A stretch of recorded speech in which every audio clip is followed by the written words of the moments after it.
Dear Deputy Governor Delgado, honorable ambassadors and speakers, distinguished guests, ladies and gentlemen, on behalf of the Finance Initiative of the UN Environment Programme, and on behalf of our partners, Spanish banks, BBVA and Santander, who are co-hosting this event with us this morning, it is a pleasure to welcome you to this event. The question that brings us together here and that we will address is how it is that the world's finance sector, and within the banks, the insurance companies, the institutional investors that are represented in our UNEP Finance Initiative network, can become a key enabler, perhaps the unequivocal driving force behind what John Kerry, the former Secretary of State of the United States, is now calling World War Zero. The close to full decarbonization of the global economy within the 3 decades that we have left to do so, or else face a degree of global warming, of climate change, that could disrupt the foundations of our civilization as we know it. We need to ask that question because this is a matter of great urgency and seriousness. We now have approximately 415 parts per million of CO2 in the atmosphere. This is close to double the concentration we had before the Industrial Revolution, and highest than it's been in the last at least hundreds of thousands of years. We have a world that's 1 degree warmer today, and if we carry on with our greenhouse gas emissions on a business-as-usual pathway, we know we will end up at least 4 degrees of warming by the end of the century. And some of you might ask, well, 4 degrees, how can that be so much? To which I would answer, we need to get perspective. The difference between now and the last ice age is also 4 degrees, just the other way around.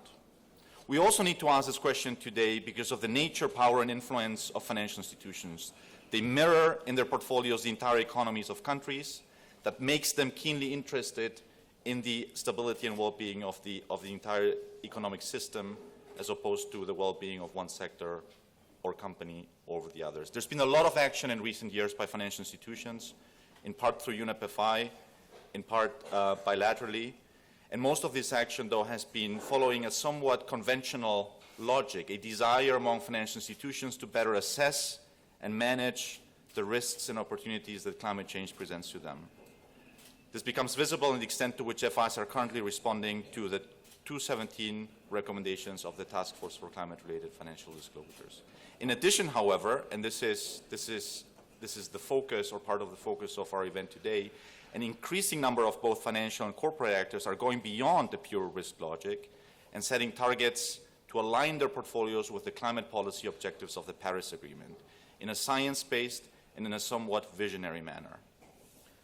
So what we want to discuss today is the rationale for this more normative stance that is emerging in the finance sector, the rationale behind setting science-based targets, the underlying theory of change, and the critical conditions for success. Success meaning nothing less than the decarbonization of the energy system and economic activity so that we end up at 1.5 degrees of warming by the end of the century and not 4 degrees. And with that, I would hand the floor now to the moderator of our first high-level panel, Margareth Kuhlow, Finance Practice Leader of the WWF. The floor is yours, Margaret. Thank you very much, Banco. It's a real pleasure to be here with some very excellent leaders. And I want to start by first thanking the government of Spain. You've done an amazing job moving this event from Chile to Madrid. I've enjoyed the week. Excellent job. Thank you very much. And we're going to have a very good discussion this morning about leadership in the finance sector. We've seen a lot of action from the finance sector over the course of the week. They've been in the room clearly all week. The finance ministers, for example, for the first time at a climate convention. It's a great way to kick off the discussion. I'd like to introduce all of our panelists. First, to my left, Margarita Delgado from the Central Bank of Spain. Excellent to have you here. Thank you very much. Inger Andersen, a longtime partner of WWF and currently the Executive Director of the UN Environment Program. Mr. Carlos Torres Villa, Chairman of BBVA, and Mr. José Antonio Álvarez, CEO of Santander. I want to thank you all very much for being with us this morning. And can I start with you from the Central Bank? we would love to hear the perspective. Why are central banks here at a climate COP? Margarita. Thank you very much indeed, and thank you for inviting me. I mean, in the end, I couldn't make it, but at the very beginning, it sounded very difficult according to my agenda. But anyway, somehow I'm here. I mean, first is that probably the financial sector is not the one which pollutes the most, right? Because they are not really, I mean, based on oil products.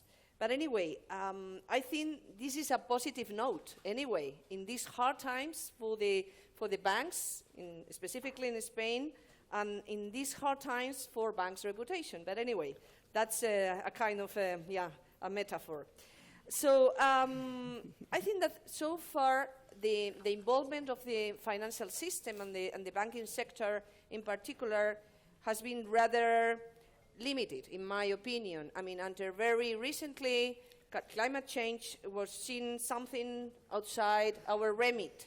But, I mean, suddenly and very recently, but very quickly, and I want to stress this word, quickly and fast, this has changed. And precisely after the 2015 Paris Agreement. So I think that this Paris Agreement stressed for the first time the crucial role of the financial system as of course, the system, the economy needs a lot of resources to transform the economy into a more sustainable one. So this is the first question. So for this reason, and very recently through their 3 reports, the NGFS stressed the importance of the climate-related risks were a source of financial risk, and the supervisors and the central banks, of course, should shore up the system's solvency. So this is for the solvency of the system.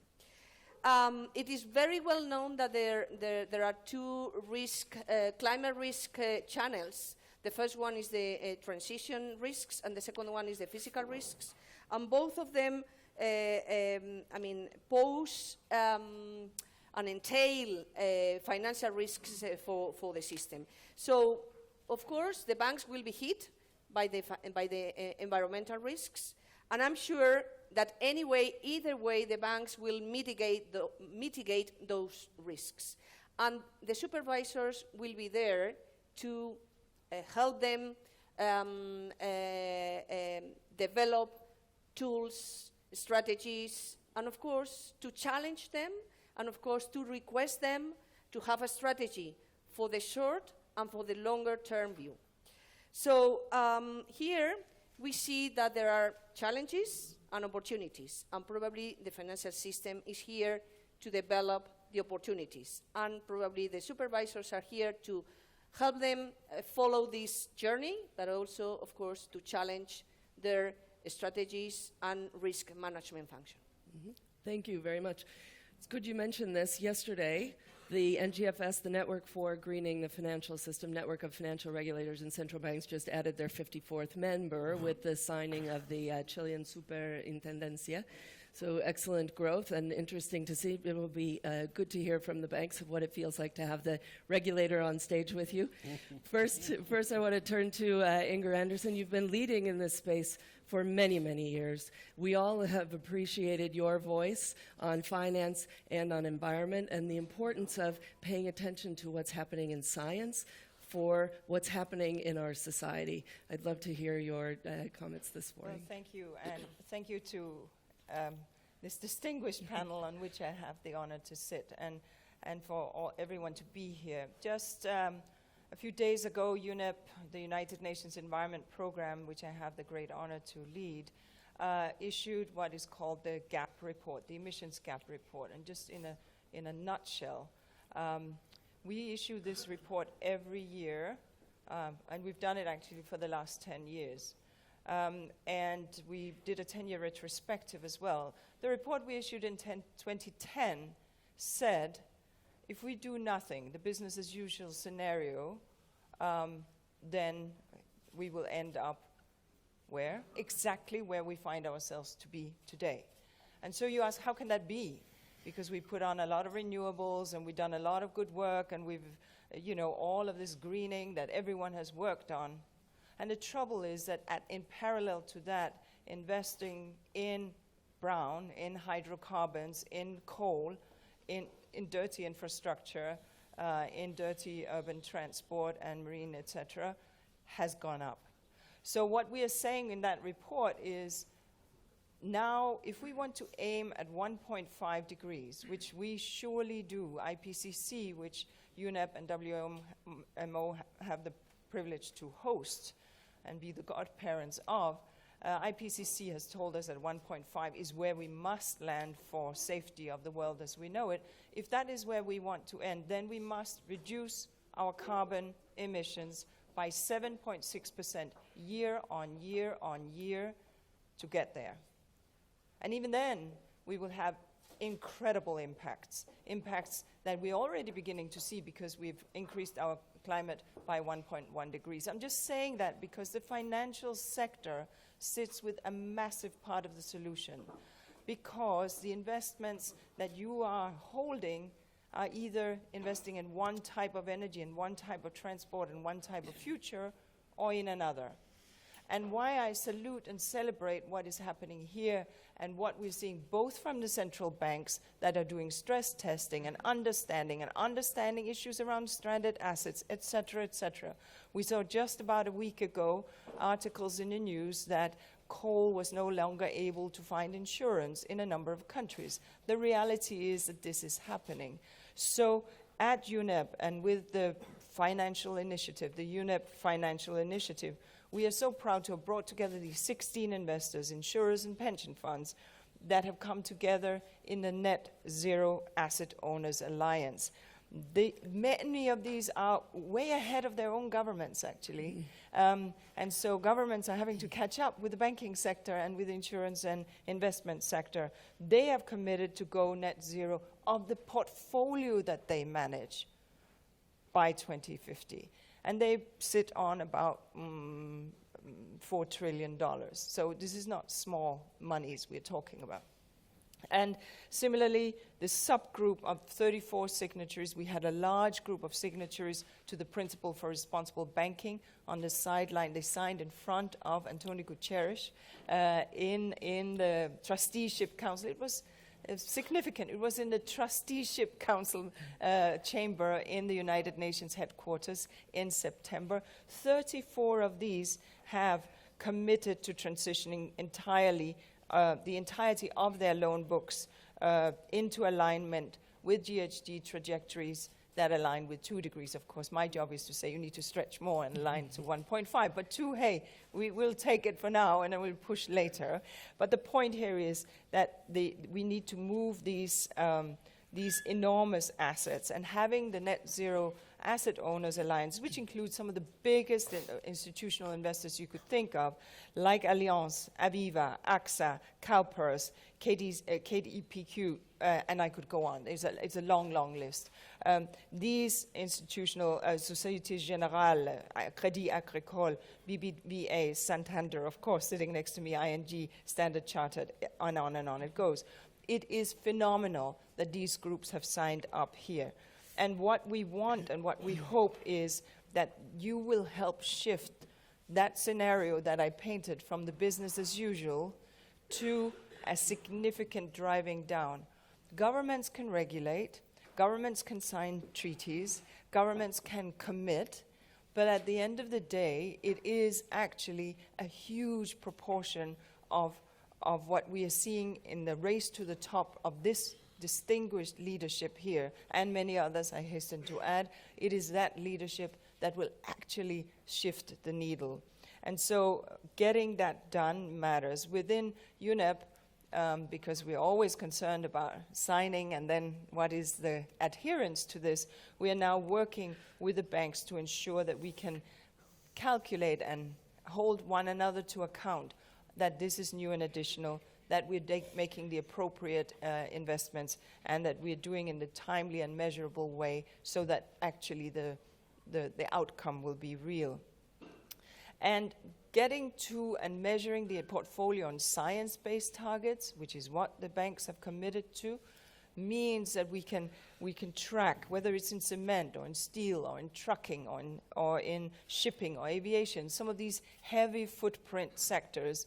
That needs to shift, but we all need them. They're part of our economy. They're what drives jobs, growth, opportunity. So we need to help them shift, not make them the demons, but make them part of the solutions. And every time I go to a place where I see these industries at work and where you see they're shifting, I tell you this, there's a huge pride amongst their staff, there's a huge pride amongst their management that they are part of that change. So it's a really good thing. And of course, we are so pleased to see a number of governments already making similar commitments, but they are catching up with you, not quite ahead of you.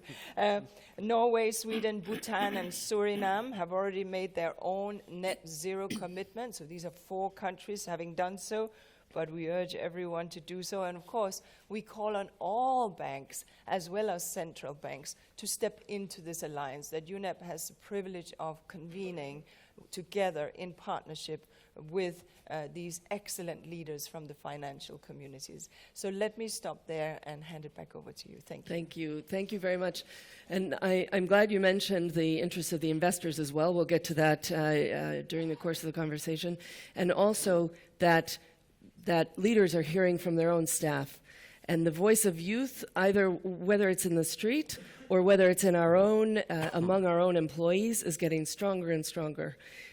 With that, Carlos Torres Villa, the chairman of BBVA, we'd love to hear from you, and especially perhaps you could add your perspective at the top of an organization, how you set this leadership goal and find a way to get all of the organization to come along with you. Sure, thank you. Thank you, Margaret, and thank you also, Inger, for the good words. It's a real pleasure to be here this morning discussing what I believe is the most pressing issue for any bank or for any business, for that matter, in these days. And I would start by sharing the perspective of how we view things at BBVA and how we're trying to drive that throughout the organization, which is not always easy because we are a complex group with presence throughout developed economies and emerging economies, and not always the sensitivities and the perceptions are the same everywhere. And quite often we find that this is thought of as a rich world issue when it's in fact the contrary, in my belief, given how exposed many of the emerging markets are to climate change. So at BBVA we have taken a comprehensive approach to the issue, incorporating not only climate action but other environmental issues and social sustainability issues into our strategy. And I think the key concept is that this is not an afterthought, this is not an add-on, this is not something that we want to manage afterwards. It's an integral core part of our business strategy. It could not be any other way, and it could not be any other way for 2 reasons. One is the planet, and I think Inger laid out the conclusions of the emissions gap report. If we ought to reduce our emission, I mean, we're late. That's basically the message that she was sending. We're late. So that's reason number 1. But there's another reason which is more traditional. It's more business reason. It makes a lot of economic sense for us to incorporate this into our strategy. Because even if we cared nothing for the planet, this is going to happen. There's going to be a massive shift of value from certain activities and sectors to others, and there's going to be massive stranded assets. So even if we cared nothing for the planet, which of course we care for it, because this is where we live, so we're going to be without a home, without a business, without nothing, if we don't care for it. This is, in my belief, the largest, or it might be, the largest, biggest disruption ever in the history of mankind for any business. Now think about that. It's the largest ever disruption to business. So, of course, it needs to be the core of what we are, of our strategy. A bit on BBVA, we are a purpose-driven organization. Our purpose, we believe we are in an age of opportunity because of technology. Our purpose is to bring that age of opportunity to everyone. In order to do that, we have, in very, very short, set our strategy on two key pillars as to what our value proposition is. Number one is financial health. There's no better way to bring opportunities to people but to help them manage their money, make better decisions around life on money matters. That brings opportunity to people. That helps social inclusion. The other pillar is sustainability, and there we have focused on 3 SDGs that have to do with the environment and 2 that have to do with social. Out of the 17, we need to focus. And the focus areas are the ones where we believe that through our activity, directly through our activity, we can have most impact. So I always say that when I am asked about the future of finance, and people expect to talk about digital, I would say the future of finance is to finance the future with a capital F, our future, our planet's future. So for that is why we have chosen those 5. So in short, on the environment, we're focusing on, of course, climate action, SDG 13, clean and affordable energy, number 7, and then the circular economy, so responsible consumption and production. That's where we can have most impact, helping both retail and commercial customers mitigate their impact for their own sustainability. It's for their own persistence, supervivencia, survival, their own survival. Thank you. Thank you, Jose Maria. So, and then on the social side, we're focusing on number 8 and number 9, so industry, infrastructure, innovation, and then decent work and growth, which we shouldn't forget. In short, that's how we're focusing all of our efforts. And again, it's not an add-on. This is our strategy. This is our value proposition. There's no more. This is it. And through financial solutions that help mobilize resources, we can really make and have a big impact. What have we done so far? I completely agree with Margarita that we're moving fast. And maybe we did come late to this, but we're moving fast. We're certainly taking it decisively. At BBVA last year, early last year, we committed publicly to our pledge 2025 to finance on one side, mobilize 100 billion to 2025. We're far ahead of that goal. So we mobilized up to June last year, this year, so just a few months ago, 22 billion to sustainable finance. So we're leaders in green finance of all sorts. And we will probably be updating, Tony, our commitment, our public commitment, the 100 billion, pretty soon, given how fast we're going. But not done yet, but I think we will be doing that.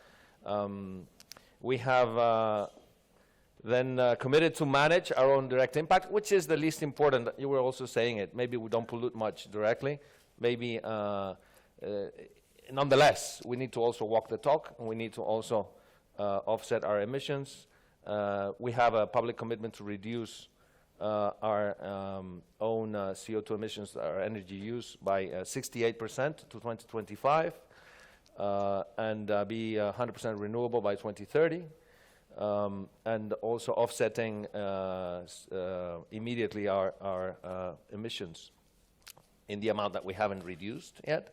And even more important than that, incorporating, also to your question, incorporating the carbon price internally. So we are allocating to all of our business units already the cost of their emissions to incentivize them to manage their impact. So that's pillar number 1 is to finance, pillar number 2 is to manage in our public commitment, pillar number 3 is to engage. And we have engaged quite a bit with many stakeholders. Inger was talking about it earlier. We have been early signatories of many commitments. I would highlight the principles for responsible banking. We were one of the pioneers that put this forth, and we're happy to see that more than 130 banks have signed up for the 6 principles for responsible banking. We were also one of the 5 banks that signed the Katowice agreement in the COP25 last year, which then became the collective commitment for climate action, of which we're also, of course, signatories. And we will continue to then incorporate this into metrics that track how we're doing, how the different sectors, primarily the 5 sectors that most emissions have, to help them transition, and to incorporate those metrics, sector-by-sector metrics as well, into our asset allocation. And I would leave it at that. All right. Thank you very much. And I just want to pause for one moment to celebrate that we've had a chair of a global bank talk about the SDGs with the right number and the right name. So we just want to Thank you. Thank you. So more of that. More of that. So no pressure. José Antonio Álvarez, we'd love to hear your perspective also from the leadership corner office at Santander. Okay, thank you for having me here. Thank you to United Nations for the work they are doing. The very fact that the conference is being held in Madrid is changing the perspective in Spain for the climate change. So all the media, everyone else is talking about this. And this is an important fact. So the society should endorse targets. Otherwise, we can be a question of illustrated people or maybe people that is knowledgeable about the facts, but it's very important that this approach of the people getting to know what is at stake, what is going on, how our behaviors may affect this, because we are talking about not only how to produce, it's also how do we behave. So for that reason, it's important to have this kind of conference that it helps a lot in this regard. Yeah? So going to our topic, as financial institution, naturally, we play a role, not as much because we are a key player in our activity in these emissions, but we play a key role because we finance the economy. And we finance all kinds of activities in the economy. And what we do matters a lot. And it's time to talk about what we are doing, what are our commitments, which are the real facts that can change the trend that we have, and Ingrid told us that is an extremely dangerous trend, and we may be late.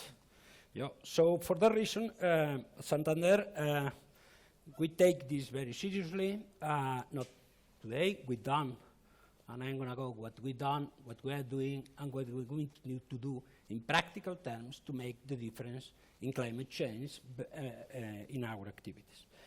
Well, this started as a fact. If I remember, I've been a couple of years already in the bank. So in 2009, when we signed off Equator Principles, and we commit with those principles in 2009. Since that, we've been the leader for many years financing renewable energy. So more than 700 projects we financed in these years.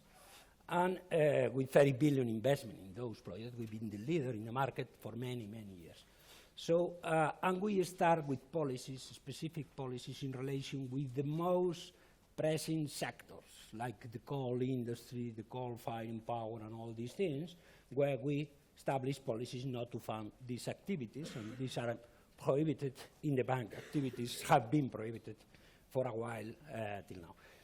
After the Paris conference, and that's the reason why I think this conference is extremely important, we gave a step up and we increased our activity. In this regard, last year, just in 2018, we funded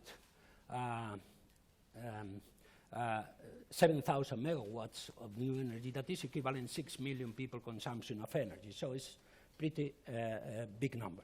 And we keep increasing our policy towards the sectors that we know that have a significant impact, and we need science to tell us about this. That is, well, we still need some information coming from the science world in order to know more about what we're doing, what impact this is having. This is where we are. We commit to become carbon neutral in our activities, starting for us, leading with the sample, starting for us in 2020. So it's a combination of reduction of our emissions that we've been doing, we keep doing, use renewable energy where we can get B certified. Sometimes it's difficult in some countries to get certified 100%, and offset the rest of the emissions. So we become carbon neutral as an organization in 2020. But this is a small step, because our influence can be much bigger in what we do with third parties. In relation with third parties, we have a commitment for green energy to invest more than 220 billion till 2030 in green energy, in green activities, in mobilizing resources to be invested in green economy. But we have a big role in the brown economy. probably the biggest one, that we need to help the brown economy to become greener. And we are starting to do so up to the point that we already signed loans with some people with significant emissions that the price of the loan depends on the reduction of the emissions they produce. The lower the emissions, the lower the price of the loan. So it's putting in practice and giving incentives to the people. This is our experience, and I'm talking about our experience. This is relatively or easy to do with big corporations. Well, you have a dialogue with the big corporations about ESG. Relatively easy, they are knowledgeable. When it comes to the SME households, the dialogue becomes much more difficult in reality. And even in our case, we don't know exactly how to guide them. For that reason, I am saying, we need science to tell us more how to we should behave in order to incentivize what other people is doing, where other people is investing, and all these things. We're signing the first agreements with European Investment Bank and with the agro policy we have in Brazil and in Europe, but still very early stage of applying a consistent, holistic, comprehensive policy vis-a-vis the climate change. I'm sorry to say that, but it's the reality when it comes to the SMEs and the households. So we are there. We are trying to do that.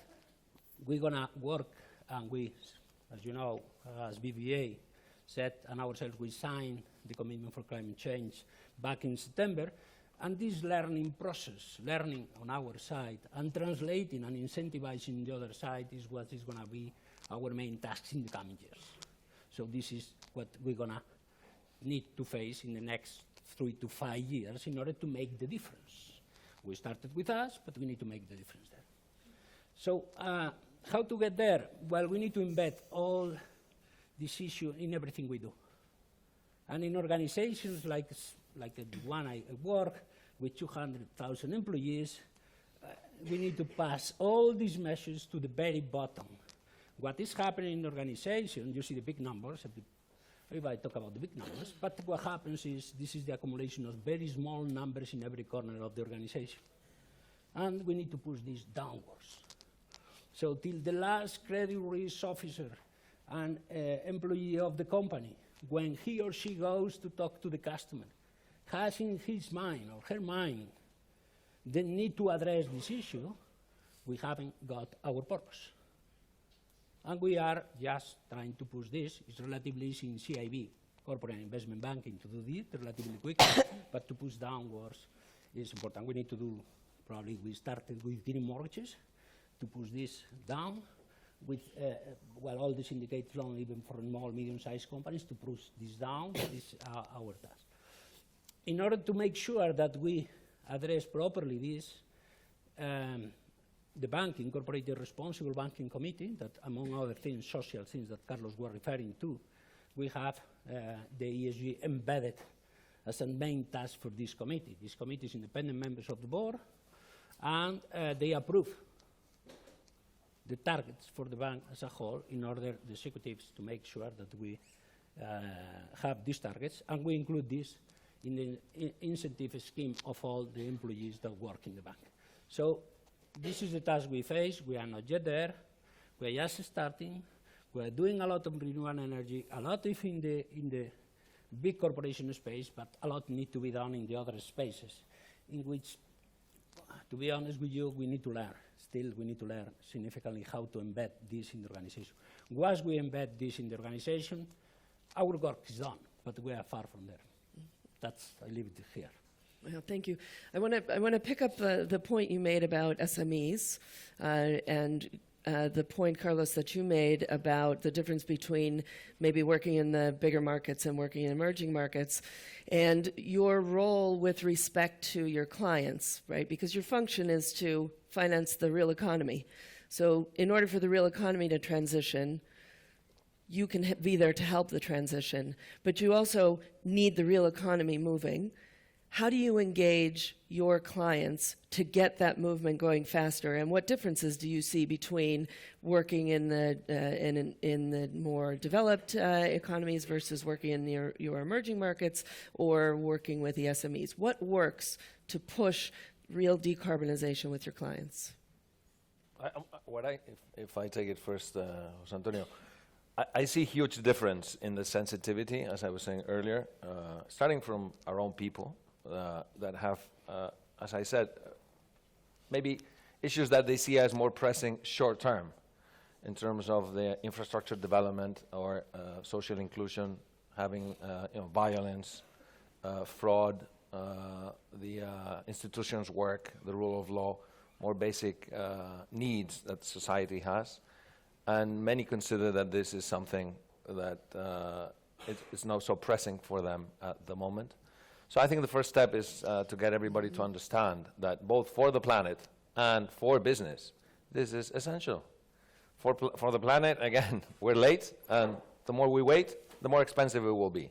I think that's super clear in the GAPS report, which is the latest paper I've read that discusses this and lays it out really clearly. So if we need to reduce emissions by 25 to 55%, and the numbers just keep increasing in every GAPS report, and the cost of doing so is more and more as we go on, we got to do it. And then reason number one for business.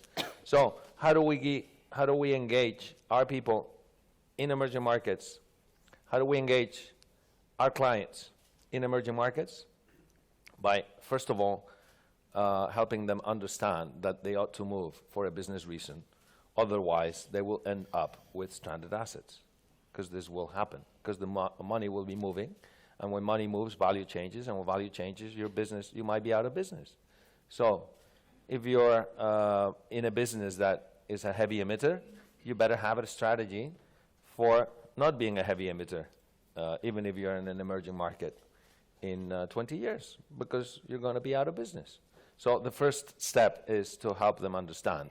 And that's when I was talking about our value proposition, is where it fits in. It's advice on the financial health, advice on mitigating their impact on the environment so they can be sustainable, meaning they will survive.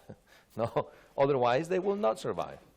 And we can help with financial products, we can help with advisory, and then maybe in the end what comes is the stick. And I agree with José Antonio that we have a lot of work to do here. The concept, we are going to set targets, quantitative targets, sector by sector. And we are going to incorporate those targets in our asset allocation. We're going to do that pretty soon. So that should reinforce the awareness that they ought to move, because we're going to stop the financing otherwise. Because in the end, if I look at the portfolio, what we do is we manage a book. And we have, by the way, a supervisor who makes damn sure that we manage the book in the right way, so that we manage the risks that that book has. This is the biggest risk that the book has, the biggest one, that in 20 years' time, we are stuck with investments, which is what our book has, investments, in companies that haven't transitioned. Yep. Right? So either they transition or they're not going to be our clients. Yep. As simple as that. José Antonio, how does that look for you? Well, it's true that, as Carlos has been saying, the vision from emerging markets and mature markets is significantly different in this regard with the climate change, because they have other pressing issues, particularly poverty. Yeah? So when we look at the emerging market we know the most, that is Latin America, and then looking from pure financial aids, 40% of the population has not current accounts. And not having current account is not a problem per se. The problem is that the correlation with poverty is pretty high. Yeah? So first we have a task on our own for financial inclusion. We need to make sure that we are able to serve low-income population in the regions, in the countries in which we work. And we need to do that in a right way. Yeah? In a right way, meaning that we provide the services that are good services, and we provide in a way that they can afford first, and serves the purpose, their purpose, and the society purpose, including the environment issues. When you talk about this, and we have initiatives in country by country, several initiatives, because our purpose as an organization is to help people and business prosper. And prosperity means that if we don't have a planet, there is no prosperity. Carlos was calling this value. That is another way to talk about this, but we need to have the planet here. And, but probably here the technology is a great, great help. Yeah, so we've been deeply involved in renewable energy. I don't want to bother you with numbers, but let me tell you that what has happened in 10 years in renewable energy. 10 years ago, here in Spain, the cost of a megawatt of solar energy was 7 million euros per megawatt. Today is 700,000. So that means that went down by 10 times. If we're going to win, it's not the same, but it's 3 times. Okay? So we need research investments in technology that allow us to decarbonize the economy. And decarbonize the economy, unless we find another way. There is a statistic that comes from the Industrial Revolution that has a strong correlation between energy consumption and GDP. And this is a correlation that unless we find a way not to have this correlation, we should find a way to produce renewable energy to decarbonize the economy. Fortunately, the technology is working in our favor, and we should push this technology in housing, for example. It's relatively easy to push this technology through our customers, including our customers that are low income, because it's cheaper. Not because only it's good from the climate point of view, because it makes economic sense. I want to go back. I'm going to come to you in a second, because I know Inger has to leave. I want to come back. We are here in the Alamo Space, the space for civil society and business and government to talk with each other, surrounded by the SDGs, behind us the clock ticking. How do we get this conversation back into the UN discussions? How does this help you move the governments to greater ambition? Well, I think here, the Secretary General of the United Nations, Antonio Guterres, has really he was present at the signing of the Principles for Responsible Banking, and he has since that time reflected and held up the mirror. Look, some of your leaders in the finance sector, as well as in other industries, but here we're talking finance, are leaning in because they get it for the bottom line. They get it that this shift is inevitable, and they understand that it has to come. And so it is extremely helpful when voices from outside the negotiating rooms say, well, look, we get it, yeah, okay, so how are we going to do it? And that's sort of the conversation here. And it's not easy. Nobody wants to pretend that shifting these trillions of dollars in from what is a necessary investment space, infrastructure, energy, extraction, we get that. But how to shift that and get steel and cement and all of these other elements, and manufacturing obviously, into a cleaner path, that's what the conversation is here. And it's, so here we have this conversation, and I think what we constantly try to do from the United Nations side, and certainly UNEPFI is on that track, to be that platform where we can create a race to the top, right? What's remarkable about UNEPFI is that the financial institutions that have come together under this umbrella, of course, they're in a competitive, they're in a market competing on the global scale. But every one of them that have stepped in and leaned in gets that this is the journey they have to go. And by signing up and coming inside the fence or under the umbrella or whatever it is that we're talking about, they are helping us shift that in.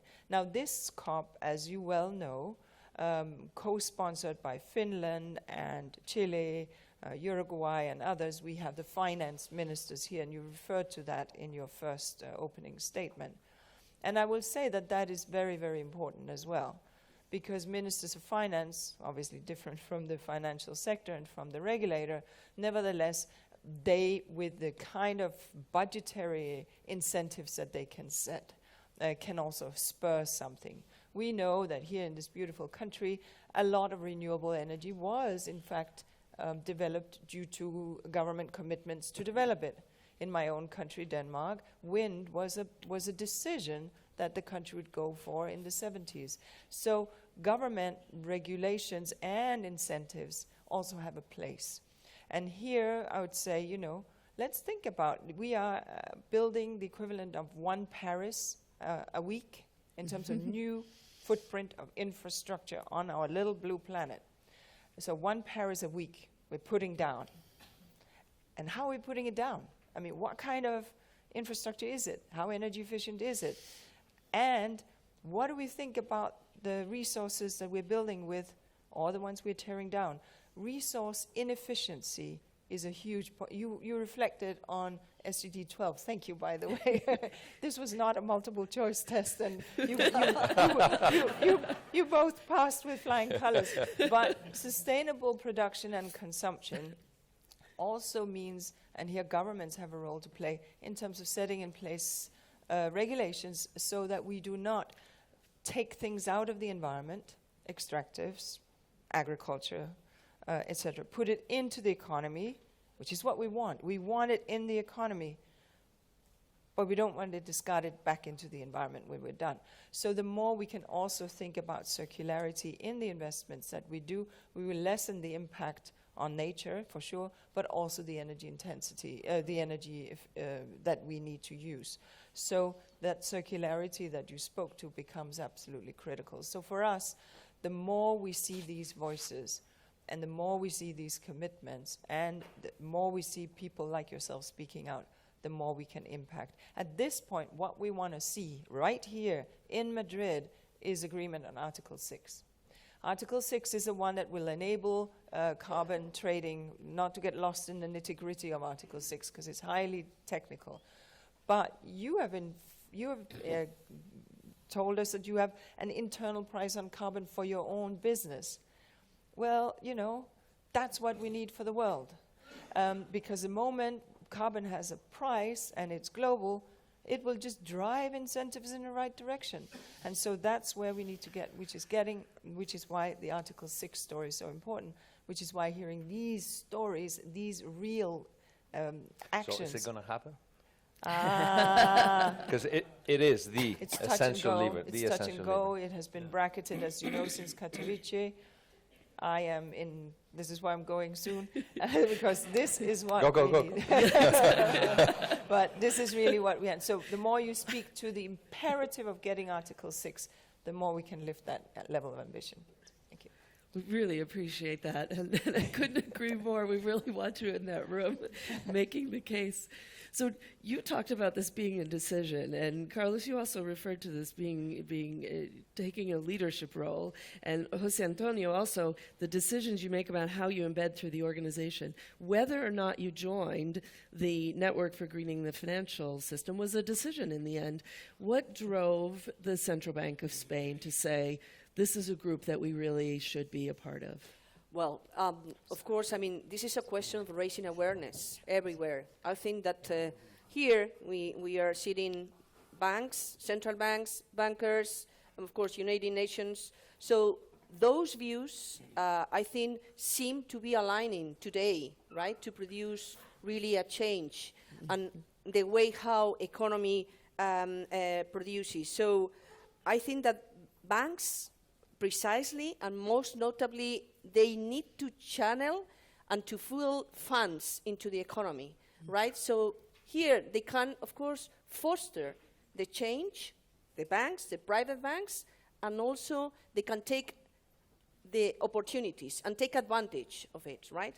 So before trying to enter into your question, I've been very glad to hear that these two gentlemen described their very good governance arrangements. So they have done it, planned, or they are in the process of planning for the future, how to integrate this climate change into their governance frameworks, and also how they integrate the analysis and the assessment of the risks into their already existing risk appetite framework. So I'm really glad to hear that. Of course, we are all in a learning curve. We are, learning as we speak. But coming back to your question, which is very, very relevant, I believe that we are, let's say, public sector. We need to work with the private sector. This is clear. We need more coordination. But of course, as public sector, we need to foster and we need to take advantage of what is happening out there, right? So on the one hand, we have our supervisory rule and our supervisory action. And this is crucial for the NGFS because we are working in one of the work streams on a kind of booklet for supervisors on how to supervise what the banks are doing, right? Secondly, we need also to foster the question of the data gaps. We haven't alluded to it, but it's really crucial for both the risk analysis from both sides, banks and supervisors, and also for transparency and disclosure. This is crucial. And maybe we need to really foster and push this. I know that of course, the Commission is working on that. We are really waiting for this final thick document. But anyway, this is something very relevant. And finally, I think we need, again, to help the banks and help supervisors to develop all the tools. I mean, the scenario analysis, the stress testing, for macroprudential purposes, to assess the financial system implications. So I think that then all the roles, all the work streams are really crucial for the supervisors and also for the private banks. So indeed, I think that this is something, it's like a circular economy within the financial system, and we need to act in a very coordinated fashion, and at the same time. So we can't do it alone, we need to do it together, of course. If I may, to add something, in order to fulfill our commitments, it's clear that we need some kind of international standards. So probably we should work on this in the coming years, to have international standards, how to report this, how to measure this, in order to, help us to assess what's going on, what are we doing. And this is something that normally is difficult to achieve, but it's something that, we're going to face as the banks that signed the commitment to climate change. We're going to face in the coming years how to report this, how to report it to be comparable, to be measurable. And probably, the way to make things comparable is traditionally has been having some international standards. At the beginning, probably not with very much detail, but some standards will help a lot in this regard. And this probably I is cannot something. agree more. This probably is something that the supervisors are essential part of this, because they used to do this for other purposes. Maybe they, with the United Nations can engage in this discussion. I agree. Certainly for effective supervision, and I think there we need to walk before we can run. So we need basic definitions and data and standardization before you can do effective supervision. So there the sequential approach makes sense. I think also definitions are essential for soliciting money from public investors, avoiding greenwashing and the likes. And certainly by having a standardized metrics, we can mobilize for impact. We can make it more actionable. But it should not be an excuse to start action now, because quite often we don't have the definitions, what's green, what's brown, so okay, let's wait for the definition. No. It's our responsibility to manage the impact already, even if we don't know the definitions. So each one should assess impact, should assess risk. It's really a risk management issue. So absent definitions, okay. But CO2 is CO2, we know that, so let's see what our portfolio looks like, and let's develop our own while we don't have a standard. So I do believe standards are essential for many of the reasons I mentioned. but it's not an excuse to wait. And on the public action, I also agree on the coordination. So maybe two final thoughts on my side. One is a word of caution that in the end, we are essential, the banks. Our role, our future is to finance the future, I said it. And this is, again, the most pressing issue facing any business ever in the history of everything.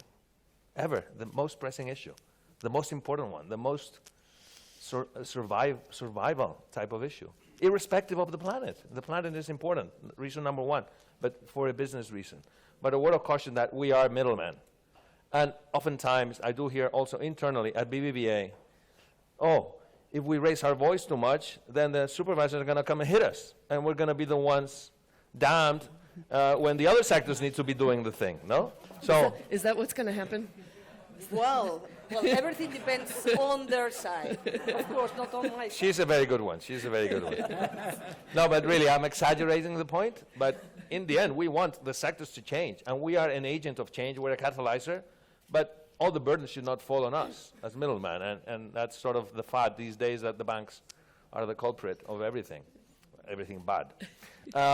And then, in terms of government, yes, I think what Inger said is right. Regulation and incentives, the carbon market is essential. That's why we not only are offsetting our emissions 2020 and be carbon neutral, but we're forcing every unit to absorb the cost.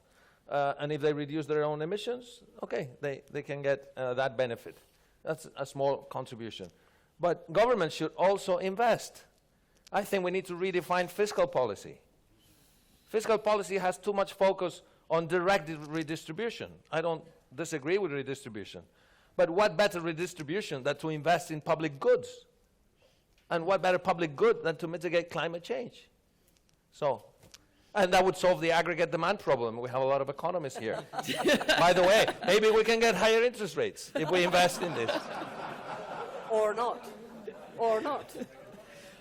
We'll have to make sure the To better message. finance, We'll have to make sure the message gets over to the finance ministries as well before the day is out. If anyone happens to know anyone in the finance ministries, I'd like to follow up with you, Jose Antonio. Any follow-up thoughts? Your final thoughts on where's the action, right? How do you take what you are doing, spread it to the rest of the sector, and to the rest of the economy? How do we make this change and make it at the pace that we need? Well, we have our part. Naturally, we are finance the economy, and when you finance, it's true that you have some power to guide what other people is doing. That's the reality, and probably what this is our main task.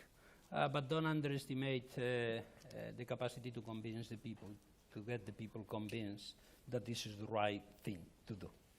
Otherwise, we will enter into discussions of if this make economic sense because it's a 5% expensive or cheaper or whatever, and we shouldn't go in this direction because this direction will stop us for acting. So I have the two sides, the banks as to finance the whole economy. We have our responsibility and we take it seriously, but don't underestimate the other side, that is the whole society, including government, including the media. The media is extremely important, yeah? So the communication and all these things about facts, realities, and not enter into a small discussion. The Article 6 probably takes years. Yeah? so when you look at the World Trade Organization, everything takes years, to be honest. Yeah? So this will be a surprise not to take a couple of years to get there. And it's important that knowing that we're going to face some unfairness in the trading, yeah? So the society can get protection against this, because at the end, the companies need to sell things to consumers, and as long as the consumers become conscious, well, it's relatively easy to convince the companies that they should follow the right direction. Otherwise, they will be penalized, not because the World Trade Organization or someone else is putting a levy on this, just because they are not going to be successful in the market. This is the proof that we convince the society that this is the right target, the right thing to do, and everything. So this, for us, we act through finance, but don't forget this side. Consumers at the end are extremely important in this regard. And we've seen successful campaigns in other directions. It's a mix between knowledge, convincing people, and prohibiting things.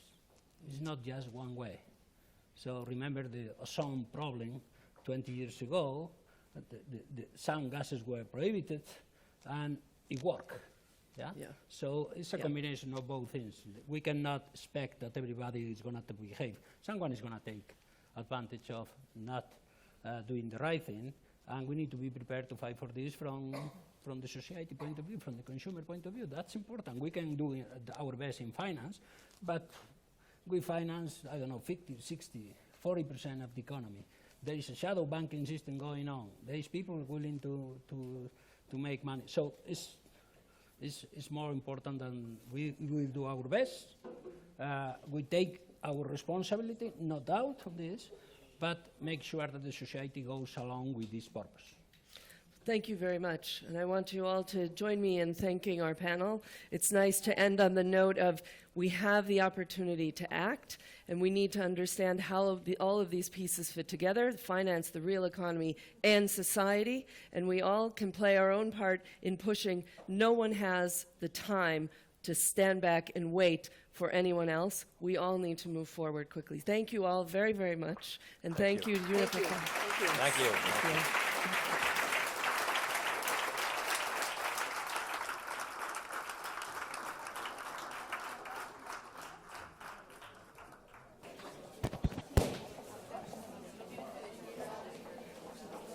I do want to echo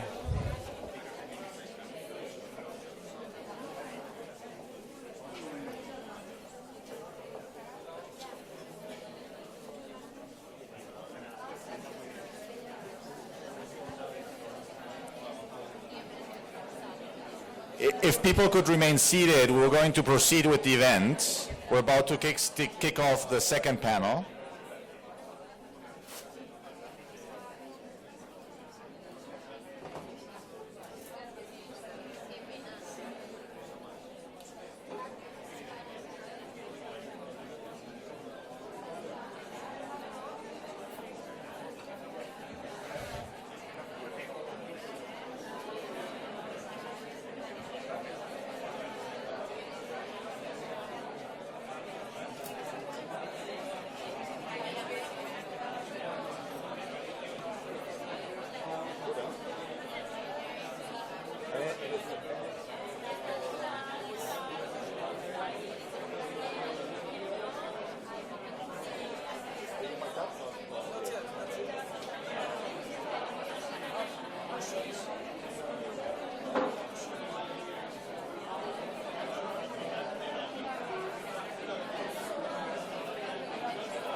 Okay, come on stage, come on stage.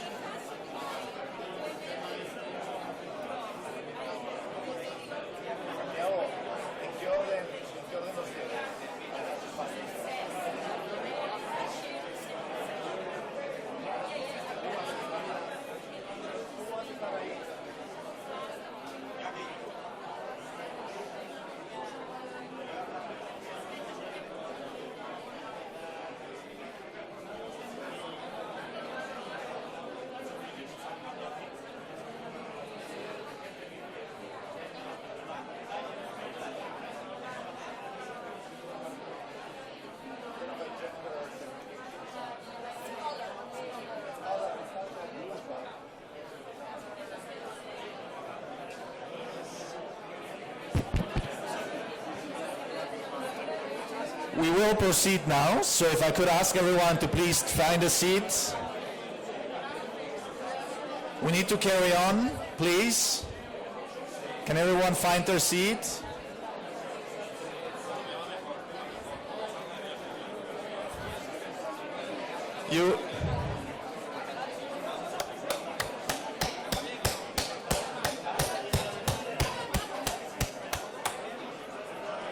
Can people find their seat, please?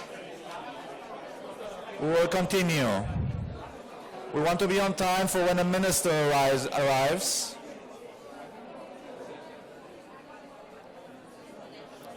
Thank you very much. Thank you.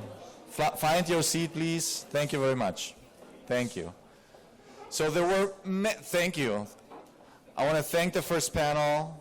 There were many highlights, you will agree with me, during this first panel. One of the key highlights was the agreement that this issue of climate change and climate change mitigation is serious, is urgent. A number of people, leading financial leaders, agreed that it is probably the defining challenge for the finance system, for the economy of the coming decades. So that's one. The good news is, and this also got crystallized through the first panel, that we have a lot of knowledge.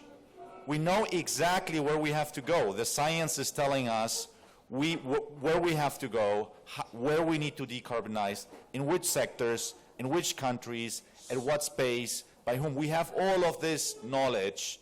And what we now need to do is use this knowledge to operationalize the decarbonization of the economy through what we're calling science-based targets.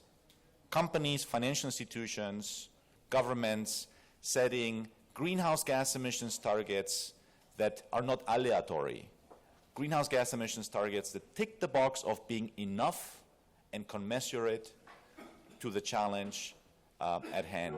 And for us to be doing that, we need to be working together. And this second panel will be just about that. How do we get science-based thinking, science-based targets embedded in everything that we do and into all the partnerships that we have between the commercial banks, the institutional investors, the companies in the real economy, especially the greenhouse gas intensive ones, the multilateral development community, the development finance institutions, and what are the methodologies and the data that we need to make all of that happen. And this is going to be the focus of this panel. Very much look forward to it. And I want to give the floor to Santiago Lorenzo, who is going to moderate this second bit. Thank you very much, Santiago. Thank you all. Can you listen me well? Yes? Okay. Well, we are here to present a very good panel, not as high level as the previous. We are more humble, but really action people that are on the field, really developing. Because one joint understanding in the previous panel is that we are learning by doing, and here are really amazing practitioners on exploring the field of doing, and we are going to ask them some questions about how they are doing that. So in that sense, let me just introduce one thing. I'm coming from the Climate Action Network. It's a 1,400 NGOs membership in more than 140 countries. And we define this financial sector, unfortunately, but fortunately at the same time, as the sector where more interesting things are happening now. You know that in the negotiations just in the next building, there are a lot of issues that are stuck, but in the meantime, you, the financial sector, are really developing a new understanding and pushing for a change in the economic sector. That is true. Many industries are already doing things, but the transversal nature of the finance makes this change much more likely to happen if you are in that. Also, we are talking about leadership, and it's good to see the usually competitive banks working together. So it's about collaborative leadership, because we need to push hard. It's good to see how the banking sector is coming together. It's talking with the regulator as well to go together, and that's really something important that we also need to explore. And here also, what's about leadership? We know now that risk, since 2015, with the Financial Stability Board finding that climate-related risks are real material financial risks, you have identified that you need to address that. But now we also are in a transition from doing that to be really active in the positive side. So to start having commitments, bold commitments on investment in last panel was said, in technology, innovation, to trigger the dramatic changes that we need. So in that sense, that's what leadership looks like, and that's what we are going to explore. And well, I will present all of them in one set. It's this amazing panel. We have Gonzalo Sáenz de Mira, a climate change director from Iberdrola, that you know Iberdrola understood that they are an energy company, and they come from, as all energy companies, they come from fossil fuels, but they are really transforming as well. So you have that. Oh, well, hydro as well, a lot of hydro. And Sylvain Baston, from Group Head of Climate and Environment from AXA. AXA, since 2015, just when the Financial Stability Board was studying so, AXA, in the Climate Finance Day in Paris, back in Paris, they made bold commitments. They are leading this change since then. We have also Elen Meirovic, Climate Change Lead from IDB Invest. IDB is one of the leading MDBs. Now the European Investment Bank is like going ahead, but they will react. They are really active also in leading the climate change in the space of MDBs, and we will listen to what they are planning in these days. And last but not least, we have Claire Murray, Senior Analyst from 2 Degrees Investing Initiative. Many of you must be familiar with 2 Degrees Investing Initiative. It's a think tank, publicly founded, and then all the resources that they produce are publicly available on portfolio alignment and other issues. So we now are going to see how they are leading also this very technical space of understanding how to align portfolios. So now let's start with Gonzalo, and please tell us how Iberdrola is facing the challenge of leading in a very critical space, the energy space, where there was some reference before that is one of the most critical space, because with economic growth and the requirements of energy, we need to change that. Okay, so good morning to everyone, and thank you very much for inviting me. Apart from being Director of Climate Change of Iberdrola, I'm Vice President of the Spanish Green Growth Group.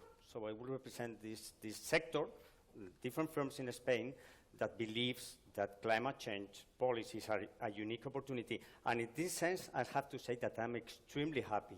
You know, the previous debate, I have heard amazing things from the financial sector, from the Spanish financial sector, viewing this as a new opportunity. And this is, I think, is a very, very important development.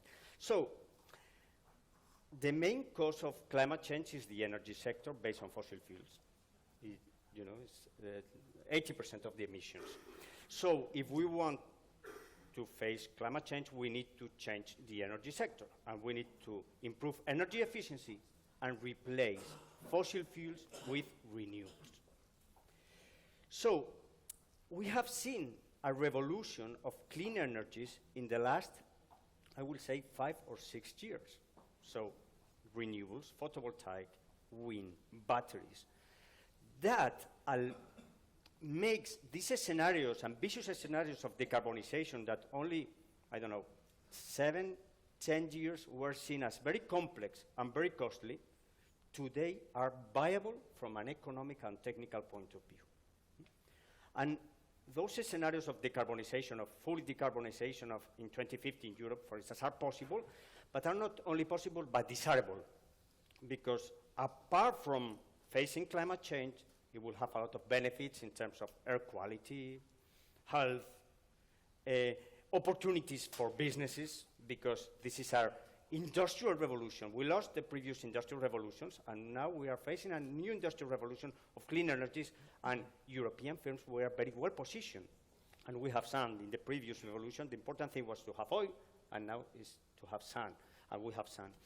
So, and finance is a key sector. Why is a key sector?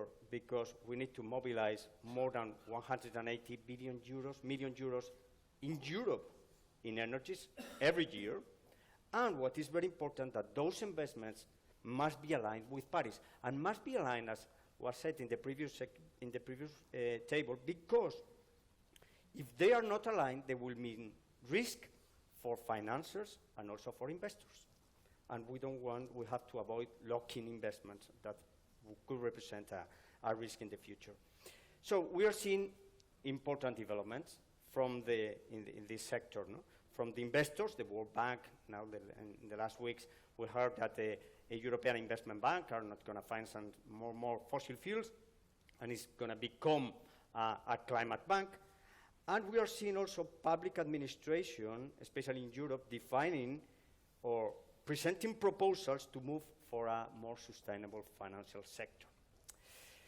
However, the problem is that investments are very slow in clean energies, and there are still investment in brown technologies. And why is that? We are not moving quickly enough. And why is that? Our vision is because of lack of policies. What really changes society, what really changes the behavior of firms, what really changes the behavior of citizens are policies. And we haven't seen enough policies in the last years, and we need new policies and the implementation of these policies in the next decade. And we need energy policies, mobility policies, fiscal policies. I think we really need a fiscal reform, an environmental fiscal reform based on the principles of polluter pays principles. And this is a key message for investors, key message for producers, and key message for consumers. We need fair transition policies, because this is going to be good for all, net benefits. However, there will be losers in the short and medium term. There will be sectors negatively affected, people negatively affected, and regions. And we have to take this into consideration. And also we need financial policies and measures in the financial sector. And I have identified 4. First is transparency. Firms, all kind of firms, not just energy sector firms, but the financial sector, needs to inform society of the risk of opportunities of their portfolio and how we are managing climate risk and climate opportunities. And we need better information, more rigorous information, and robust information. So all the disclosure and things are a basic element. And of course, we have seen developments, but we need more developments. The second thing is taxonomy. Of course, we know the development of taxonomy, what is green and is not green. However, I think it's important that apart from the taxonomy of particular project, we see the whole strategy of the firms. So those projects must be integrated in a whole strategy of the firm that moves aligned with the 1.5 of the Paris Agreement. The other important thing is new products and services. It was mentioned before because I think for big firms like Iberdrola, I would say that finance is not a problem now. However, I think the main challenge is to reach small and medium enterprises and customers, citizens. And this is a big challenge where the financial sector can play a very important role, not just receiving requests for consumers. I want to buy an electric car, or I want to isolate my house. But you can be, the financial sector can be very active and can be leading this and advising consumers. And I think this is very important. And finally, incentives. They can be, we can define incentives if the financial sector is not reaching as medium and more enterprises, or we have fiscal incentives, or we can have different proposals in order to move forward at a higher speed. So, and just to close, 2 remarks. I was reading this morning the European Green Deal, that was presented yesterday, and I identified 2 things that are really important. Now, all the legislation in Europe that wants to be approved has to be consistent, has to be a check that is consistent with the net zero emissions in 2050. I think this is a very idea for all the firms, that we need to identify if all the activities that we do from now on are consistent with this objective. And the other message, very important, is lock-in investments. So we have to avoid lock-in investments that can be a big problem in the future. Those are the messages that I want to send. Thank you. Thank you, Gonzalo. Now we're going to listen to Sylvain. AXA has made very holistic and science-based commitments lately, and so it will be interesting to explore how do you think you can make it? Sure. The how. But for starters, I think, Gonzalo, you should have been a financial regulator. Clearly, that was the job you should have had. And you really gave a great overview of the actual scene in which we operate as well, so it was great. And now you destroyed many of my speaking points, but that's okay. So indeed, just a couple of weeks ago, we came up with a new climate strategy. You mentioned in 2015 our first decision, actually 6 months before COP25, was to pull out of coal.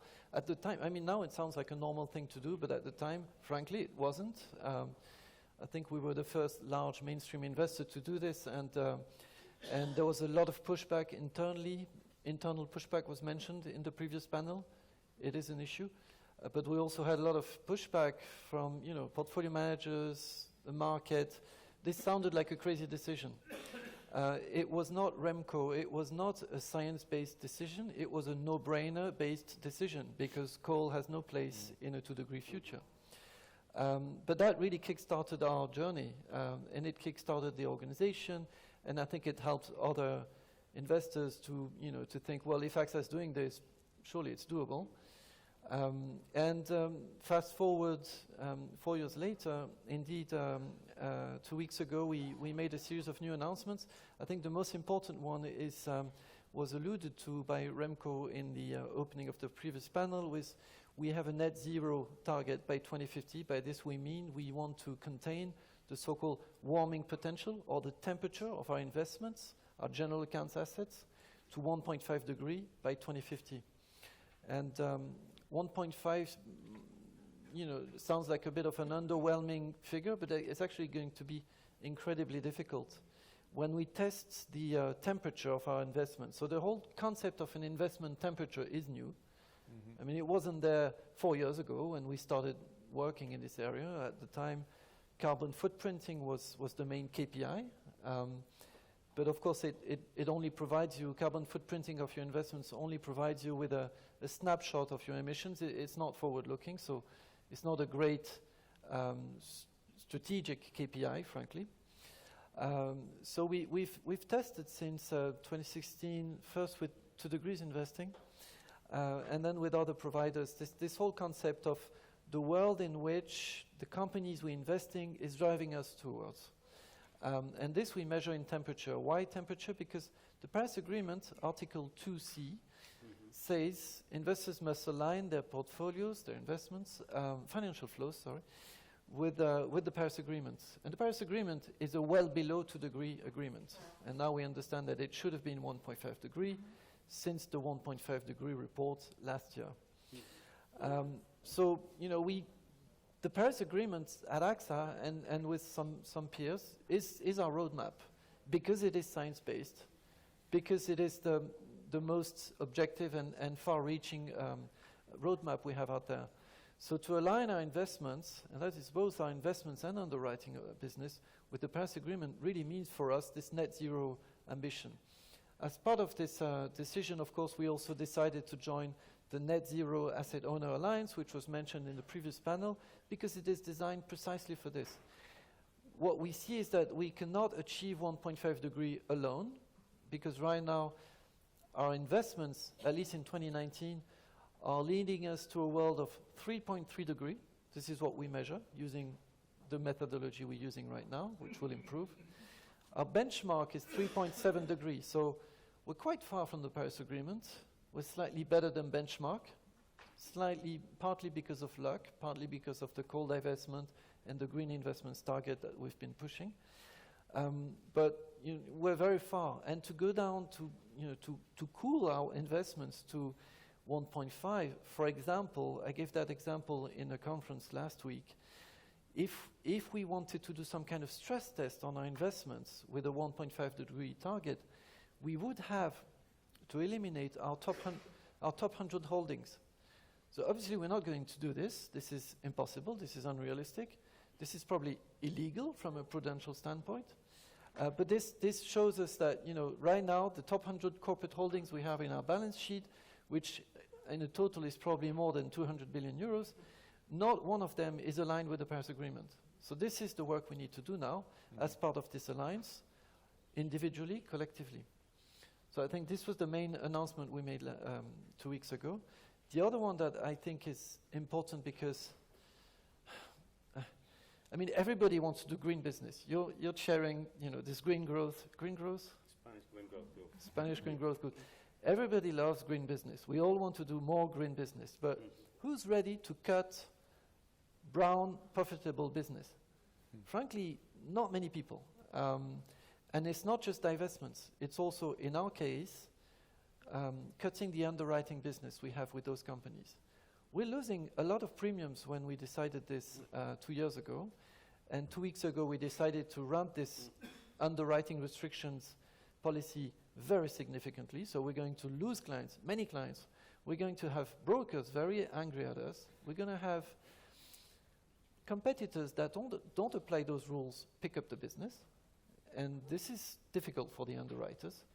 We will probably lose also in some teams, the energy teams, we will probably have people who will change jobs and move on to another insurance company. So it's not easy. No one wants to do this. But if the Paris Agreement is your roadmap, I don't see any alternatives. So that, in a nutshell, is what we're trying to do now. It's going to be difficult, but we won't be alone, hopefully, and we hope that the real economy, pushed by the green growth organizations, will also help us invest more and more in a real economy that will gradually align with the Paris Agreement. That, in a nutshell, is how I can explain where we come from. Thank you, Sylvain. Thank you. Now, that's interesting because you're asking him, but we also need to ask Helene, because the MDBs, you can develop the solution side assets. You have the money, public money, to push for creating assets that really make the change. And you must be aware that the MDBs with IFDIs, they are in an effort to create a methodology to align the portfolio with the Paris Agreement. It's interesting because you think alignment is for private sector money, but they are in charge of curve the line, because if you want to align, you go to the real economy, and the real economy is not aligned. So a hedge portfolio don't bring you to alignment. So you need to curve that trajectory, And potentially some of the responsibles are the MDBs, because they invest in future developments and in sustainable development. So in that sense, it will be very interesting to see what are the challenges for the MDBs, particularly the IDB Invest, on aligning portfolios and to curbing the trajectory. Okay. Thank you, Santiago, and thank you for inviting us to be part of this panel. And yes, we're bringing the perspective of an MDB, but as you said, I'm part now of IDB Invest, which is the private sector of the IDB group that works with private companies in Latin America and the Caribbean. But I was for many, many years also in the public sector working with governments. So I can bring you both sides on how we are relating to governments and how we are relating to private companies in this journey to get to the Paris alignment in our portfolio. As IDB Group, we had set a target in 2016 that we were going to lend 30% of our lending was going to be climate finance. And it's important to say here climate finance because as MDBs we've been working as a group for many years, since actually 2007, 2008, and then we prepared the first report in 2012 on how much money we were mobilizing on climate finance flows. And that has a methodology that it took a while to come up with, that it had a list with positive investments that basically helped countries reduce greenhouse gas emissions. So that was the mitigation part. And with the adaptation, and I want to mention adaptation because it hasn't been mentioned a lot, and since we work in Latin America and the Caribbean, adaptation is a major issue. With adaptation, the methodology was a little bit more complicated because it's in a specific place. It has to do with the vulnerability of the countries or the company or the investment or the asset that we are financing. And so we became with a process approach to adaptation. So we've been reporting since 2012, 2013, every year, and the climate finance as MDBs has gone up. But afterwards, in Paris, when the Paris Agreement came out, and we have committed to also align to Paris Agreement, we realized that we have to shift paradigms. Paradigm from climate finance only to a Paris alignment paradigm. And that means looking at everything we do, not only how much money we're putting out the door for climate finance, but also how much money we should not put out the door for other investments.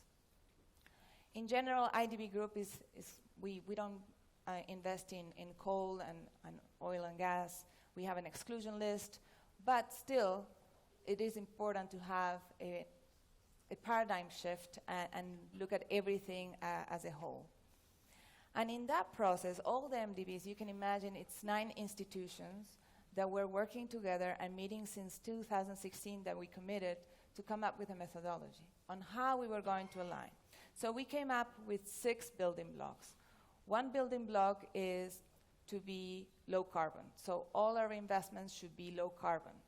And that low carbon is guided by the countries' NDCs. So remember that we are supporting countries in their development plans. And so we can't forget that if an NDC, and for example, one of the banks, the African Development Bank, was very vocal on this, we should consider where are we coming from and see what the countries committed. Because that means that in some cases, gas may be a transition that is acceptable. But you can imagine that most of all the MDBs, we were like, no, that's not right. That's not climate finance. And they were like, yeah, it's not climate finance, but it may be Paris aligned. So we've been discussing this methodology for the last 2 years, and we haven't had a very clear methodology that it's easy, that I'll show you the 10 steps. We're still working on it. We have come up with a process that we will have to basically respond to different questions to determine if one specific investment is Paris aligned or not. The same with resiliency. We have come up with a methodology about resiliency. The other building blocks, so that's 1 and 2. The third one is climate finance, which is basically what we had done so far. Then it's strategies and policies, the building block number 4. And that's a very important building block because that is the work that we do upstream. That is the work with governments and companies saying, should be your strategy. You should set targets. You should have a policy and a mandate for your institution or your country to talk about or to include Paris alignment in those strategies. And in those strategies, we are working on helping countries in Latin America to improve and to increase the ambition of their NDC. You know that this is the COP of action, the COP of ambition. We've worked with many of the countries, for example, Costa Rica, designing the long-term low-carbon strategy, decarbonization strategy, and they presented it at the COP. And basically, those are the kinds of policies that Gonzalo was saying, because having long-term decarbonization strategies can guide and signal the market that that country is going to stay on course for a 1.5 or 2 degrees. Chile, we did the same thing. And with Chile, it's very interesting because the decarbonization plan that we did, basically, we supported them in the dialogue with energy companies. And the energy companies and civil society and academy and unions and ministries came together and designed a decarbonization plan.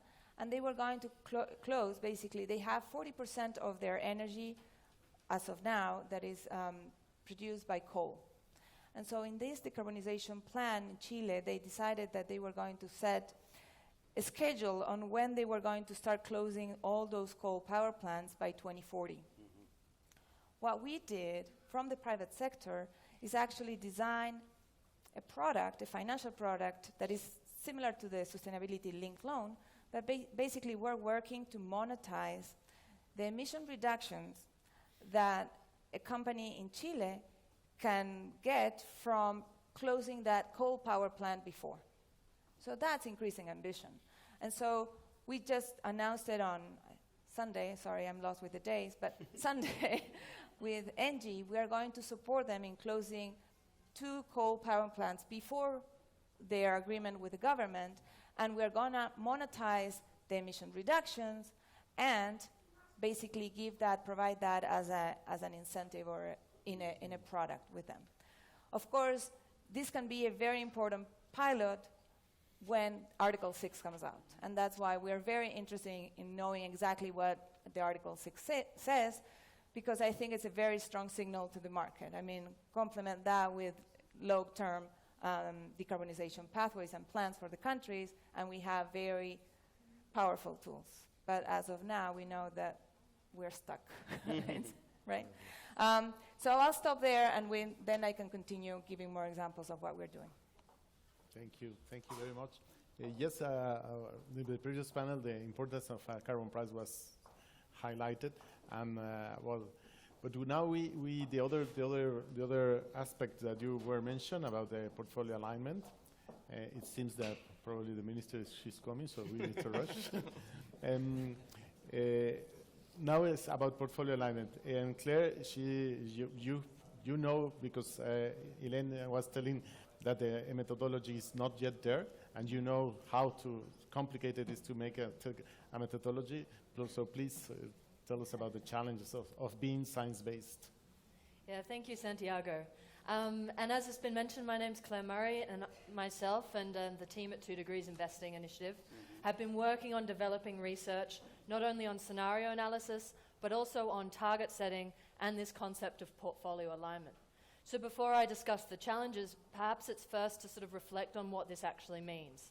So when we say portfolio alignment, you know, it's not just about aligning portfolio with a Paris Agreement or a 2-degree scenario, but it's really about seeing impact in terms of reduction of carbon dioxide emissions from a portfolio. However, of course, this is not an easy challenge, as you've all sort of alluded to in various aspects. We can summarize these challenges in terms of 4 points. The first is the sort of idea of portfolio turnover and the issues that this creates in trying to set a baseline for future targets, for target setting and then target tracking over time. So if we consider a financial portfolio made of hundreds or tens of thousands of companies, if it's a bank loan book, it's important to understand what is the starting point, because if you're trying to set targets on something that's constantly changing, what are you really trying to achieve? This can also lead to sort of divestment being sort of emphasized as a solution, whereas really there's no real proof yet that this can see real reductions, where a strategy of engagement perhaps is better.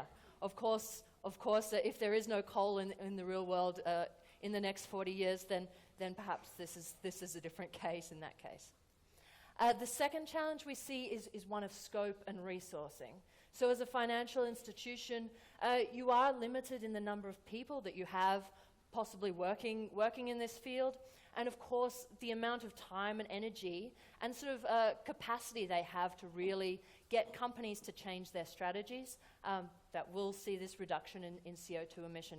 So we think it's important, rather than considering sort of the universe of all companies that you may be invested in, that it's important for a financial institution to define really who they want to engage with and what they really want to achieve there. The third point is that financial institutions are not God. They don't actually have control over the Scope 3 emissions of the companies that they're invested in. Of course, they can try and influence, but there really is still this disconnect. So there needs to be sort of a dose of realism in what can actually be achieved, and understand what the role is of financing in achieving this. And the final point is that these systems are complex, and I believe, Sylvain, you mentioned that the world is not a 2-degree aligned world yet. So it's difficult then to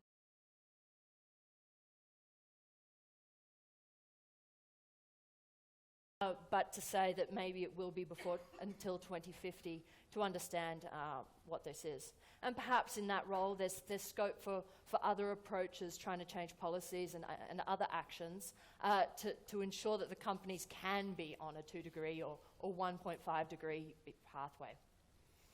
That's the challenges. We do see some solutions for financial institutions who are still looking to set these targets. The first would be sort of the definition of the boundaries. So rather than considering, this large universe of companies, perhaps you set the companies with whom you have perhaps the largest equity share, the largest influence through your voting rights, perhaps, or those that are most locally based, which has been shown to be more effective for your engagement. The second is in terms of setting targets that are actionable. So rather than saying you want to reduce emissions, say perhaps to Iberdrola you want to see more renewable energies and a distinct quantity there. And the final element we'd say is the importance of setting intentionality in what you're trying to do. So be intentional and have concrete actions that you're trying to take. The final point before I stop is the importance of honest communication. If you're a financial institution trying to cut the Scope 3 emissions of companies you're invested in, say that you're trying, not say that you have, because there is still a step that exists between the intentions that you set and the reductions in emissions that we actually see. Thank you, Claire. The minister has just arrived, so in that sense, please, in 2 words, what is the message do you give to the audience on what is required to continue the leadership beyond addressing the risk that you are doing that, to be instrumental on the change? What are the messages? I start. Yes, please. Yes, I have to say that I'm extremely happy from what I have heard this morning here. I think the financial sector is key. We have to move faster, and for this we need policies in all terms. And one thing I didn't say is that we need alliances. Firms, we can do it alone, governments can do it alone, NGOs can do it alone. We have to work together to build this new economy in the same direction. Thank you. Thank you, Gonzalo. Sylvain? There is right now a battle in the taxonomy discussions at the European Commission. We need, as you mentioned, power production is really a very significant share of the emissions worldwide. We do need low-carbon, dispatchable power sources to complement renewables. There is a battle between gas and nuclear. I vote nuclear. Thank you. Irene? Okay. From our part, I think it's important to know that this is it's a journey. None of us have the solutions yet of how to do this process, but I think we're learning, and I agree to the point that we have to do it all in a group. The other point is that we have to innovate. We have to be innovative and creative with the resources that we have to create the incentives and the carrots and the sticks for, the public policy may be the stick, but we can create carrots that are important for seeing real change in the real economy. Claire? Thank you. And yeah, I'd say that we really need to ensure that financial institutions are setting realistic and achievable targets, never losing sight of the fact that we want to see real emissions in the real world rather than statements of these emissions that may or may not have occurred. Thank you. Please, a round of applause to the panelists.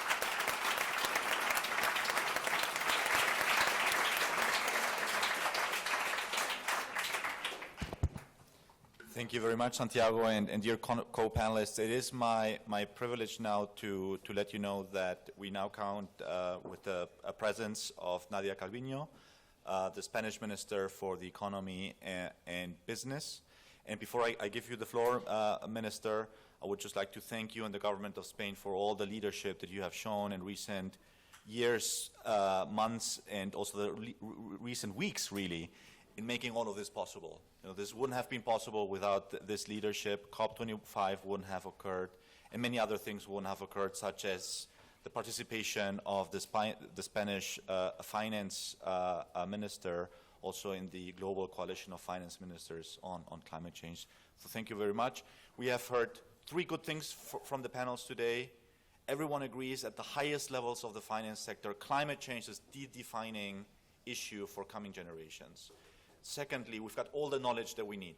The science is crystal clear where we have to go, what countries, what sectors, what speed. And we are willing to work together, banks, companies, development banks, regulators. And one question now is how do we bring this all together also with what is happening on the other side of this wall, namely world governments. This is what we've been discussing to date. But without further ado, I'm very privileged to give you the floor, Minister. Please.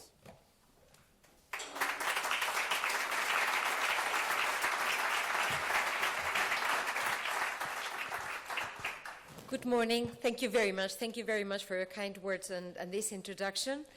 I should start by thanking the organizers, the hosts that we have here today, for their invitation to participate in this event, but also for their initiative in organizing this very interesting discussion. I have not been able to participate, but some spies I had in the room have already told me how much value added there is in this kind of exchanges. Well, obviously, climate financing is at the heart of the debate on how to transit from a carbon economy to a green economy. It's a key topic when it comes to bringing solutions to face the climate emergency. We were just talking about realism and also transparency as two key words that probably should guide all of us.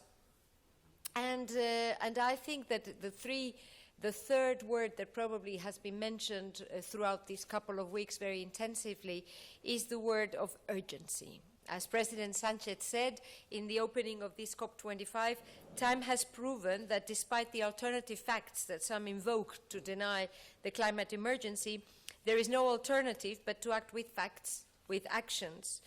And that battle requires many things such as courage, determination, solidarity, leadership, and, let me add, financing. Because tackling climate change requires a holistic, a comprehensive approach. From a public policy perspective, it is essentially how to internalize this negative externality. We need to create, as was just said, carrots and sticks. We also need to regulate. And we need to ensure that the whole of society moves in the direction that we prosper by diminishing the carbon footprint, but also by ensuring a fair transition when nobody is left behind. It is a challenge. It is also a great opportunity. For the past 2 weeks, we have heard so many examples of how this can be an opportunity, not only to build a healthier, cleaner environment that we can leave to our children, but also it's an opportunity to develop new technologies and create high-quality jobs.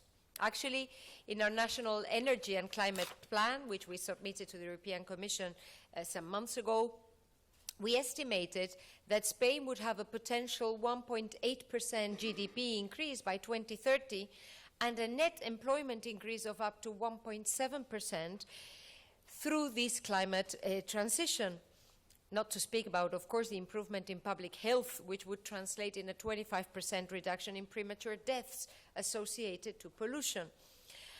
So, to achieve these ambitious targets, one thing is clear: we will need large investments. Our estimate points towards 236 billion euros in the coming 10 years in Spain only, in policies related to energy efficiency, to renewable energies, smart networks, connection infrastructures, sustainable tourism, efficient use of land and water. I wanted to mention this too because I'm sure there was a lot of talk about energy. I have just listened to the last part of the discussion.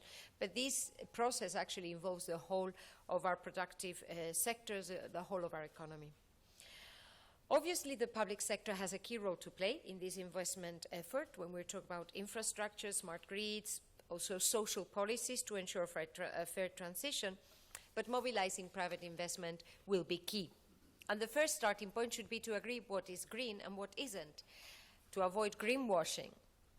It was interesting to hear, just for the last 5 minutes, I've heard that the science is clear, we know what we have to do, and yet there is a quite intense debate about how to treat gas and nuclear. So, there seems to be still some work to do in this regard. I would have hoped that we would have had an agreement on the European taxonomy already this week. I look forward to having this agreement in the coming weeks. I think that the EU taxonomy can become the global standard because the intense discussions we're having inside the EU are probably a fair reflection of the kind of discussions that should take place at the global level. And agreeing on this taxonomy is the starting point for the whole sustainable green finance project that can be developed in the coming years. Carbon pricing is core to drive incentives to internalize these negative externalities that I just mentioned. The European Union is the largest carbon market in the world, covering 40% of total emissions. Let's see whether there are some agreements in this regard tomorrow. Green budgeting, reviewing our taxation system is another to-do in our list. We need to avoid carbon leakage. We will not achieve anything if the non-green activities which are conducted in the EU, for example, and they are then moved somewhere else, and European companies are put as a disadvantage because of the high environmental standards that we're setting for ourselves. So we need to work on a CO2 border adjustment mechanism. I'm glad to see that the European Commission is ready to lead in this regard. I think this is also an urgent work stream where we need to proceed in parallel to the other projects. State aid rules are key, so that we ensure the protection of a level playing field inside the EU and globally. We need to promote sustainable finance, and looking into the incentives and the regulation of the financial sector is another key area to look into. We need to deal with transition costs accompanying those sectors and persons, activities that are most directly affected, also regions that are most directly affected by this ecological transition. And in line with this increased role and relevant role of the financial sector to channel funds towards green investment, this is also a great opportunity for the sector itself. I think the interest shown by the financial sector in this debate, and this is not the first time I participate in an event in COP25 having to do with sustainable finance. Actually, it has been a very intense week. We have co-organized from the Ministry of Economy and Business a number of events. Others have been organized by third parties, but we have supported and participated very actively. And in all of these events, I have seen this very strong interest on the side of the financial sector, which I think sees this as a challenge, but also as a great opportunity. Because favoring the development of a sustainable finance-based approach is also going to bring new opportunities for business and also for reputation. The surge of the green bond market is a good example of this opportunity. Actually, from the public sector, the Official Credit Institute, el Instituto de Crédito Oficial, I have to congratulate the president who's here today, has recently, last April, made a first issuance of green bonds, which has been quite successful. Our aim was to fund 500 million euros. Actually, the demand was over 3.4 billion, and this is, I think, a good appetite of a good indication of the appetite that investors have for these products. And the Treasury of the Kingdom of Spain is working in the preparation with a view to having an issuance of green bonds also for the first time in 2020, with the aim of financing projects related to renewable energy, clean transport, pollution prevention and control, etc. With this context, it should come as no surprise that in our roadmap of structural reforms, the agenda for change that we have been following in the past 18 months, the ecological transition is one of the top priorities of Spain for the coming decades. Environment will be a key transversal issue to all policy decisions, and at the same time, our efforts would be totally insufficient if they would only be conducted at the national level. We need to make progress at the global level, and particularly, or starting with, the EU. As you're well aware, President von der Leyen yesterday announced her proposal for a new Green Deal in Europe, setting up a vision for a climate-neutral continent in 2050, and a very comprehensive roadmap to reach this goal, identifying the necessary tools and policies. We will play an active role in the next steps of this strategy. Spain is very supportive to this project, as we have also been quite active in recent months, for example, in promoting that the European Investment Bank increases significantly its climate financing to become the climate bank, as President Hoyer likes to say, stopping to finance projects based on fossil energies from 2021 onwards. We're also acting very decisively in international fora. For example, just after this event, I will be participating in the formal signature of the Spanish contribution to the Green Climate Fund for the period 2019-2023 with 150 million euros to fund sustainable investment projects in developing countries. We are also founding members of the Coalition of Finance Ministers for Climate Action that has just been mentioned. As members of the EU, we are also strongly supporting the International Platform of Sustainable Finance. So we are acting at national level, at European level, and also at global level, because this is a global challenge and we all need to work together. Let me close with two main principles that, in my view, are required for this transition to be successful. First, we need to be aware that despite the unquestionable benefits of this process, many of them are going to come in the mid to long run. Costs may be borne short term. The transition needs to be fair. We need to design mechanisms to protect citizens, to protect regions and sectors that are most directly affected, to ensure that no one is left behind, as I said a moment ago. And the second key principle is that tackling the climate transition is a common effort of governments, private companies, the civil society. We need to cooperate.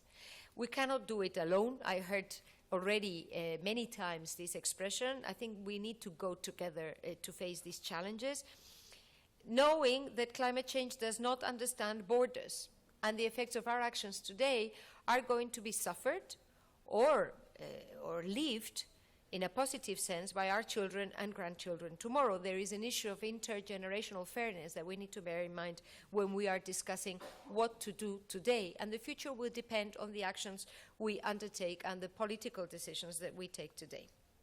We are accountable to our children, to our grandchildren. Action is urgent. So let me close with this idea, with the motto of this COP25, which I am happy to see everybody's recognizing as an extraordinary ordeal, which has shown the capacity of Spain as a country to react in an agile manner, to adjust and to face challenges with a smile on our face and with a positive attitude, which I think is the key to success in life. This is time for action. It is time to act for the planet. Let's do it. Thank you very much.